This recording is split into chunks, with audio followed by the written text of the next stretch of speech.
की मोळी विकणारा माणूस सावकाराच्या ताट्याकडे बघतो.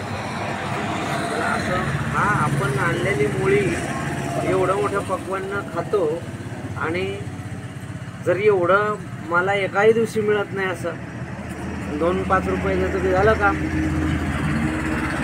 त्याच्यापेक्षा तो सारखं ताटाकडे बघायचा. त्याने विचारलं सावकाराने, का रे असं तुला खायचंय का. तसंच इथे झालं.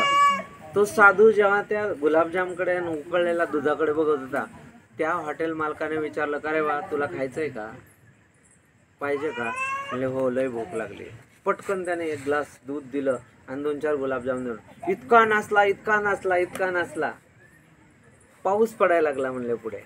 तो नाचत चालला, प्रभूचं गुण गात चालला आणि नाचता तिकडून एक नवीन जोडपं चाललं होतं. तो इतक्या जोराने नाचायला लागला, नाचता देवा खरंच तुझे उपकार आहे. वर बघून नाचतो. देवा तुझे खरंच उपकार आहे. देवा तू खरंच एकच आहे. देवा तुझ्याशिवाय कोणीच नाही या जगात.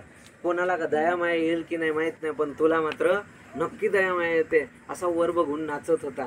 नाचता चिखलात पाय पडला आणि पाणी उडालं जोराचं आणि नवीन जोडप्यात चाललं होतं.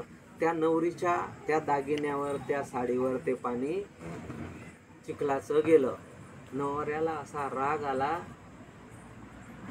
त्याने अशी गच्ची पकडली साधूची आणि एक ठेवून दिली, खनखन अशी ठेवून दिली जोराची. आता साधूच्या संगतीला राहावं का साधूला मारावं, आता अशा पद्धतीने झाल्यानंतर अरे देवा तुझी तर अलगच करणी आहे म्हणे. आता भूक लागली तर खायला गुलाबजाम देतो आणि थोड्या वेळ नाचायला लागलं तर मुस्काळी तुम्ही मारतो. तुझी तर अलगच करणी म्हणे. हे करणी मला काय पण जाऊ दे म्हणे, जसं असं तसं आता काय करा. आणि तो पुन्हा तिथून पुढे निघाला. साधू ती बाई लागण तेवढी गायवाय करत होती, अरे साधू मारू नको. पण अभिमान कुणाचा होता. माझ्या बाईच्या अंगावर उडवलं. त्याला तो शंभळाही असला तरी पांगळाही असला तरी त्या असा करतो, माझी आहे म्हणजे त्याला तेवढा अभिमान असतो ना. मग परमेश्वराला असे वयोवृद्ध असो, असे पार कसेही असो, त्याचा अभिमान कुणाला असतो, परमेश्वराला असतो. मग तुम्ही म्हणाल की मग आता हे अच्युत गोत्र म्हणजे नवीन जन्म झाला. हो नवीन जन्म झाला.